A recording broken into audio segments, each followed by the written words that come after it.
지금 두 번째 이전 영상에 이어서 술과 관련된 거짓말에 대한 두 번째에 대한 설명을 두 번째는 거짓말과 연관된 물건은 주의해야 한다는 것입니다.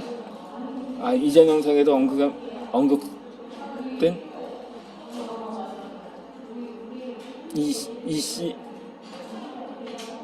씨는 그리고인데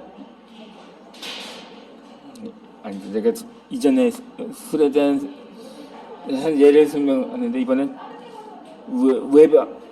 외박이라 해야 할지 출장이라고 하겠습니다. 그러니까 예를 들어서 이 씨는 출장을 갔다가 너무 바쁜 나머지 그만 아내의 선물을 깜빡을 했습니다. 그는 집에 들어갈 때 집 근처 상점에 들러 출장지에 선물을 사다가 아내에게 주면서 이게 그 지역에서 제일 좋은 물건이라기에 내가 특별히 당신 주라고 사왔다고 말을 했습니다. 그러다 아내는 다음날 남편의 호주머니에서 그 물건의 영수증을 하고는 몹시 화를 낸 것입니다. 거짓말을 하다 보면 그와 연관되는 것들이 생기기 마련이므로 말로만 알아채지 못하게 속이는 것으로는 부족하다는 것입니다. 만일 상대방이 다른 것에서 거짓말을 한다면 그 사람의 거짓말은 범죄의 징계가 되는 셈입니다. 그러므로 언행의 실치를 위해서 스스로 죄벌 등을 찍는 일은 절대로 만들어서는 안 됩니다.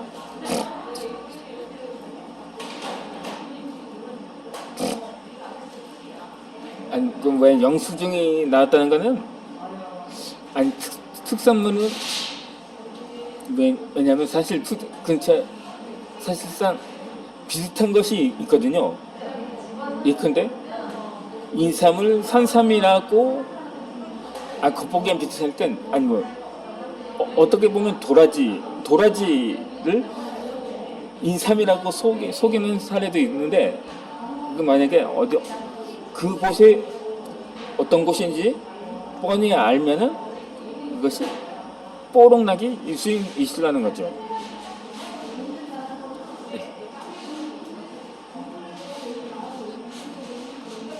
그런데 새로운 거짓말도 반복하면 뻔한 거짓말이 될 수가 있다는 것입니다. 또 하나의 예를 들어보면 어느 날 밤 야근을 하고 들어온 이 씨는 아내의 신기가 불편함을 알아채고는 그때 이 씨가 크리스탈 러브라는 이름의 젤리를 꺼내며 여보 내가 당신 주라고 남아프리카까지 이 크리스탈을 찾아 헤매다 방금 날아왔다고 말을 했습니다. 그 말에 아내는 환한 표정을 지으면서 맛있게 젤을 먹기 시작을 했습니다. 이 착한 거짓말을 한마디가 두 사람 사이에 벌어졌을지도 모르는 싸움을 막아준 것입니다. 이러한 창의적인 거짓말은 한 번은 재밌다며 상대방이 넘어가 줄 것입니다. 하지만 몇 번이고 우려먹어도 되겠거니 착각해도 안 됩니다. 똑같은 거짓말이 여러 번 진급되면 그 의미는 완전히 잃을 수도 있을 것입니다.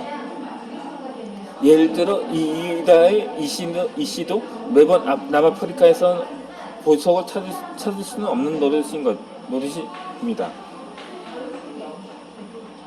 만약 이런 거짓말을 계속 한다면 아내는 이렇게 말할지도 몰랐을 것입니다.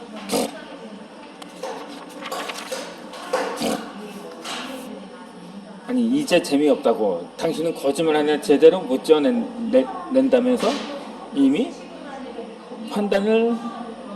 판단하며 말을 건넬 수도 있다는 거죠. 그러므로 경례가 되는 거짓말을 해야 합니다. 어느 주말 자오 씨의 아내가 주방에 들어가 컵라면까지 흥얼거리며 즐겁게 요리를 하고 있었습니다.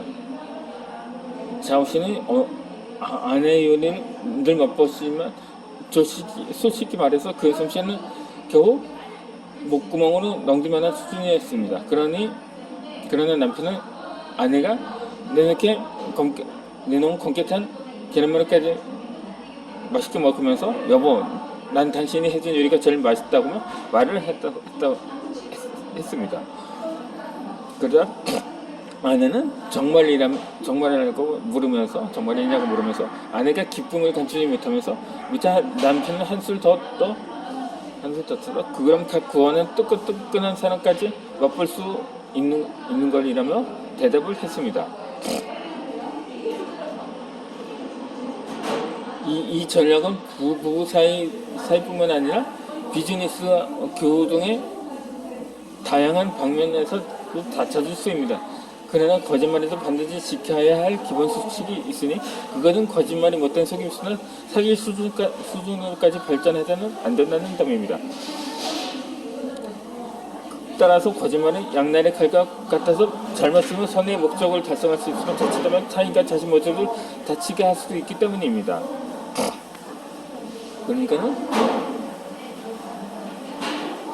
그리고 그 타인만 다치게 할 수도 있는 거짓말이 있습니다. 그것은 제가 예전에 30대 초반 실제로 경험했던 사례인데, 제가 한참 구직 활동을 하고 있었거든요. 물론 제가 계속 글을 쓰고 있었지만 아직 연락 오는 데도 없었고 채택이 한번 되지 않고 있었기 때문에 다른 일을 병행해 가면서 뭐랄까 경험을 쌓으면서 다시 본격적으로 책을 써보겠다고 다짐을 했을 텐데, 그때 당시 어느 인형극단이었거든요. 그때는 제가 저희가 여행 다니는 걸 좋아하기 때문에 무슨 당시 전국에 어린이집이나 유치원 교회 주일학교 등을 다니면서 공연을 하는 일인데, 그런데 그 대사가 따로 필요 없었거든요. 이미 녹음을 하면서 그것을 그대로 움직이기만 하면 됐기 때문에 좀 말을 못하는 자로서는 그나마 안도를 했었던 거죠. 그때 당연히 어느 제과점에서 그 팀장이라는 사람과 연락이 돼서 그때 미팅을 가졌었거든요. 근데 내가 처음 연락을 할 때부터 장애인인 것을 눈치챈 것 같습니다. 제가 말을 더듬다 보니까는, 그래서 항상 그랬었거든요. 예전에 어떤 알바에도 신청했는데 어디 불편하냐고 하면서 딱 한마디에 거절을 한 것도 있었으니까요. 그런데 그 사람이 나이가 있으면 안정된 직장을 구해야 되는 것 아니냐고 말했는데, 자신의 극단은 워낙 열악해서 하다가 중도에 퇴사를 많이 한다고 말하는 거였더라고요. 그런데 며칠 후에 알고 보니까는 방송에도 출연하고 각종 수상도 했던 경력이 있었던 상당히 사회적으로 저명한 극단이었습니다. 예술회관 같은 데서도 공연을 했었다고 하더라고요. 그때서야 제가 짐작을 한 게 나를 받아주지 않으려고 거짓말을 했다는 점이 몹시 엄청났던 거죠. 그때 제가 하도 부탁을 하다 보니까 결국 그게 한 11월쯤인가 그때 결국 그나마 그때 좀 받아들였는지 단원으로 활동을 한 적이 있었습니다. 다만 6개월 정도 시한부 극단이었던 거죠. 결국 그 상대방은 결국 상처를 받아 심지어는 극단적인 선택을 하는 경우도 많거든요. 정말 다행히 나야 아는 살고자 하는 목적이 있었으니까는 결코 그렇게 함부로 목숨을 좌우하지는 않았습니다만, 물론 유서를 쓴 적은 있었습니다. 그러니까 시도는 하지 않았지만 충동은 있었던 거죠. 하지만 그때 목사님, 당시 출석교회였던 목사님의 상담을 받아서 마음을 잡았지만 말입니다.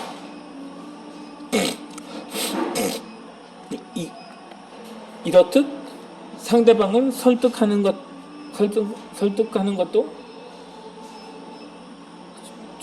좋습니다.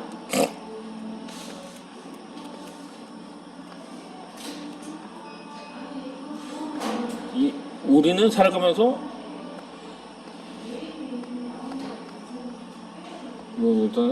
종종 다른 사람에게 설득당하기도 하고, 반대로 상대방을 설득하기도 합니다. 남을 설득시키지 못하는 사람은 사회생활에도 성공하기 힘들다는 것입니다. 어떻게 하면 다른 사람이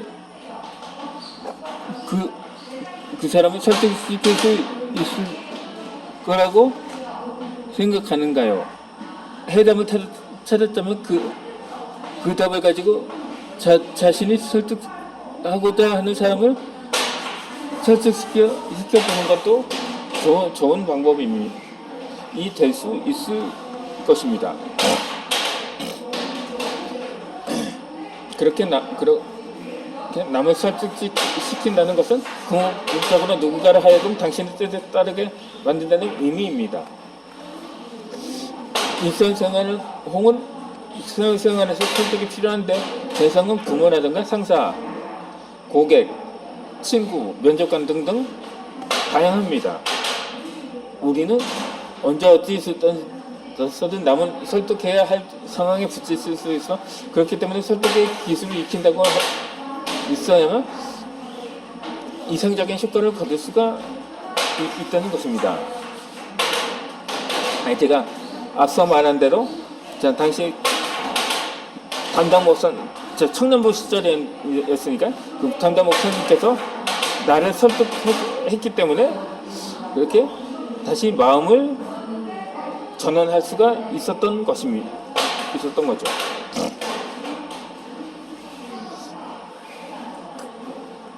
이렇게 이처럼 분위기를 조절하면서 삐뚤어질 땐 한 번 물러서는